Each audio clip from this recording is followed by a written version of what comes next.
Yo, what is good, everyone? Welcome to the Fantasy Football Prodigy channel, and in this video, I am simply just going to be setting my lineups across my 3 leagues. We got some half PPR, non-PPR, 2 quarterback, 1 quarterback, Dynasty, all sorts of good stuff.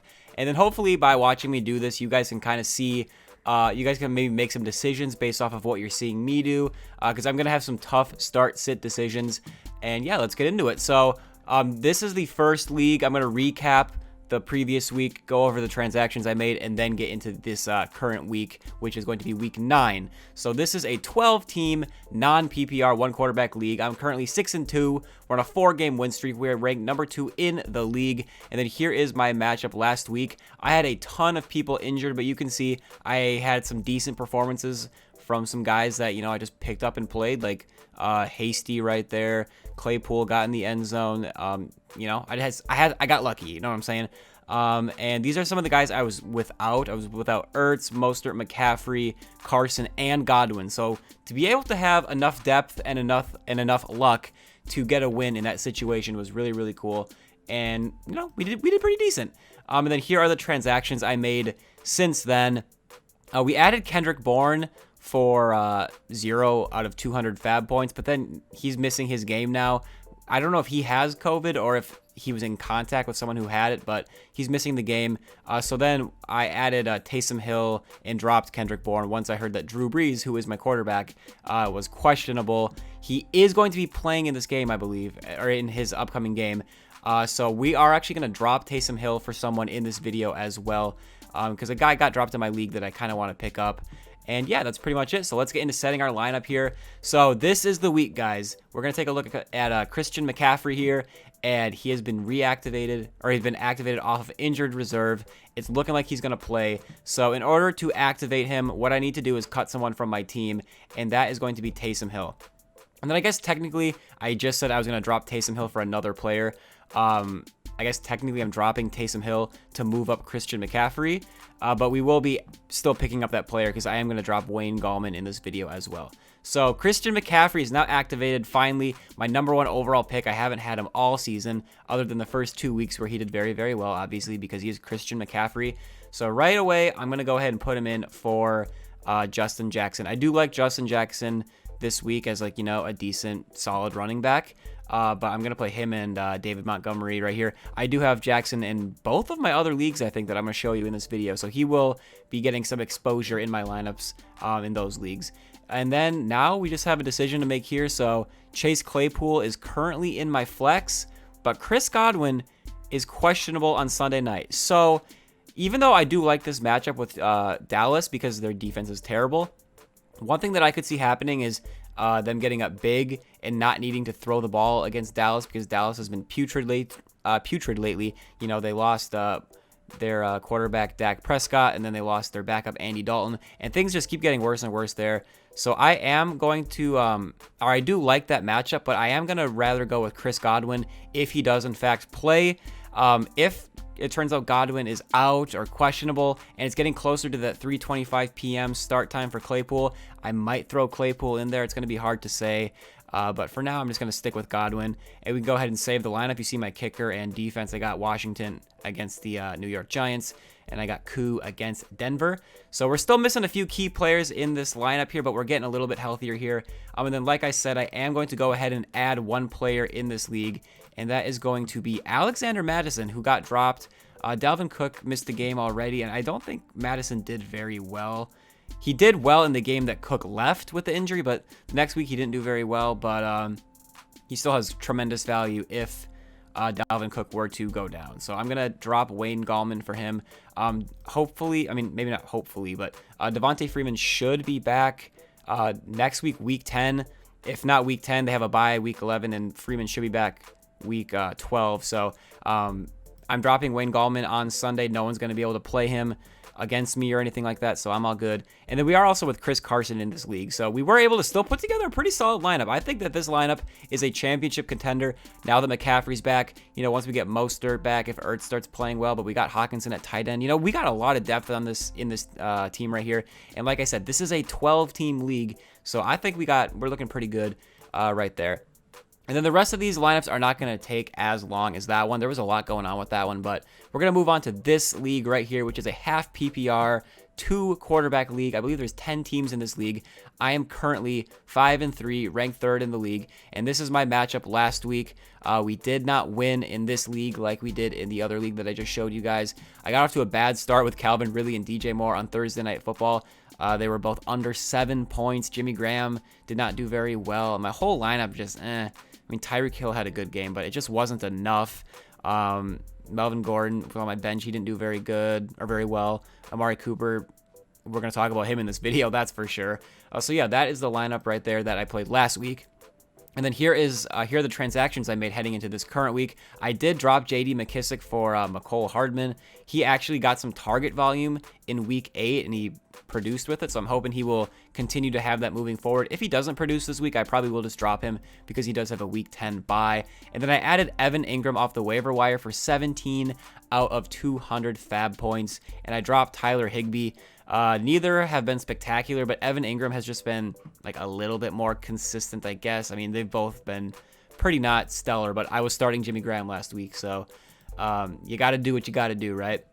So here's the lineup for this week. At quarterback, we're starting Matt Ryan against Denver, Kyler Murray against Miami, and then at running back, we got James Conner and Justin Jackson. Like I said, I do have Justin Jackson in all 3 of these leagues, so sometimes, like with him and Montgomery, it was a little bit close, and I do like David Montgomery, you know, as like a solid running back. I like Jackson as like a solid running back this week, so I kind of might give the advantage to someone who I don't have across all my leagues, just like to kind of differentiate a little bit, you know, not have all my eggs in one basket. Obviously, I don't want to make my decision off of that, but, you know, it's just kind of like a way to kind of balance things out a little bit.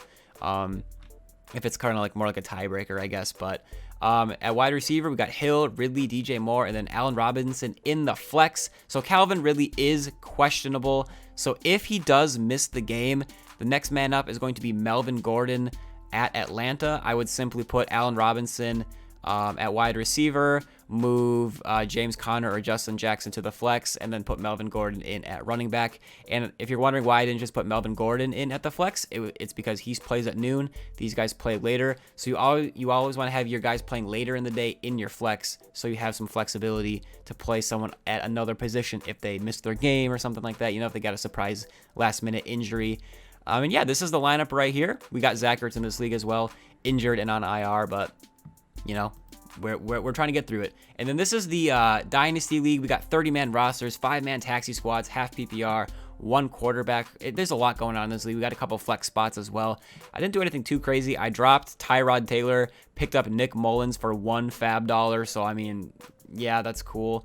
And then here's my matchup for last week. As you can see, my opponent went absolutely ballistic on me. He had the league high in points by over 30 points. So yeah, that was a bad matchup. There are quite a few teams I would have beat last week, actually. I would have beat him, and him, and I just got unlucky. I didn't have a great week though, so it's not like I had a really good week and lost. That would be even more annoying. If I'm gonna, you know, play someone who outscores the rest of the league by that much, you know, I'd rather have it occur when I have a mediocre week or a bad week. So I'll take it. Here's my lineup though.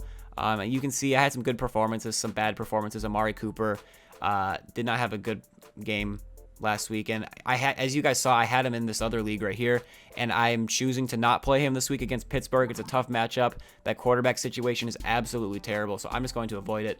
And in this league, we're dealing with some injuries as well. I mean, Kittle, he's on IR, right? I mean, yeah, he's on IR now. He's probably going to miss the rest of the season unless he comes back early. Is that right? I think they said it was an 8-week injury, suffered it in week 8. So unless he comes back early, it's going to be pretty much the whole season. And then here's the bench. Miles Sanders has been out for me. Chris Godwin, I did not have available. I just traded for Dallas Goedert, which is nice because, you know, without Ertz playing and him coming back, he should be viable, but especially with George Kittle out. But the Eagles are on bye, so I'm gonna have to roll with someone else this week. So there's the rest of my bench right there. We can finally move on to this current week. So I'm starting Brady again against New Orleans. I just think that's gonna be a fun game. I want a part of that game. You know, I think it's gonna be, you know, Tom Brady, Drew Brees, 2 all-time greats. I'm playing him over Matt Ryan against Denver. And then here are my 2 running backs and 2 flex spots. I got 4 running backs occupying those spots. We got Clyde and Jonathan Taylor, 2 pretty disappointing rookies so far. Clyde's been decent, but now they have Le'Veon Bell. He hasn't gotten a ton of volume lately. I'm hoping to give him a few more carries, maybe some receptions in this game. Jonathan Taylor against Baltimore. Listen, there's a world where you could sit him this week because, you know, he got injured last week. It looks like he should be playing. He had an ankle injury apparently. And yeah, some other running backs for the Colts did well, but you see he only had 4.1 points the previous week. But hopefully he can shake off that injury in a tough matchup against Baltimore and maybe get a touchdown or something like that. We got James Conner at Dallas. We got him locked and ready to go. And then we got Justin Jackson in this league as well. Obviously, we're playing Hopkins. And then, like I said, we got some injuries in this league, so I can't play Miles Sanders in the flex. What else we got going on? Cortland Sutton, he's been on IR all season. George Kittle, we are without. Deebo Samuel, he's got a little COVID stuff going on. So we cannot play Dallas Goedert to replace George Kittle, like I said. So we are going to be playing Jonnu Smith at tight end. And then at the other wide receiver spots that I forgot to mention. We got Mike Williams in there against Vegas. I mean, he's got good upside every single week, so we'll see what happens with that, right? And then Chris Godwin, same as kind of the other league that I had him in. I'm going to play him if he plays. If not, or if it's getting close to that, if it's getting close to game time, you know, and there's no word, I'm going to have to decide between Marvin Jones and Amari Cooper. And Marvin Jones plays at noon. So, you know, if he's still not cleared to play by noon, you know, if the noon game comes and I still don't know if Godwin is going to play, I'll probably still keep Godwin in my lineup. But if it gets closer to that game time and I still don't know if he's going to play, I might have to put Amari Cooper in there. In a vacuum, I'd probably rather play Marvin Jones against Minnesota just because it's a better matchup. He doesn't have a third-string quarterback playing for him or whatever he is. So either way, it's not a pretty situation between these two. And you also got Jerry Jeudy in the mix against Atlanta. I don't know. Hopefully it doesn't have to come to that. But yeah, if I do have to make any decisions like that, I will comment them down below, put it in the description, all that good stuff. But yeah, those are my 3 leagues. We got our lineup set here for, what is it? It's week 9? It is week 9, I believe, right? Yes, it is week 9. So yeah, that is going to do it for this video, guys. I hope you're able to kind of get something out of that, maybe see what sort of start-sit decisions I am making, particularly in this league right here. I had to make a few tough calls. We'll see how it turns out, but I'm just excited to get McCaffrey back. Some of my teams are getting a little bit healthier, and hopefully it can just stay that way. So yeah, guys, that's going to do it for the video. Thank you guys for watching. I really do appreciate it. Make sure to drop a like on the video if you enjoyed it. Subscribe for more fantasy football content, and I'll see you guys later. Peace out.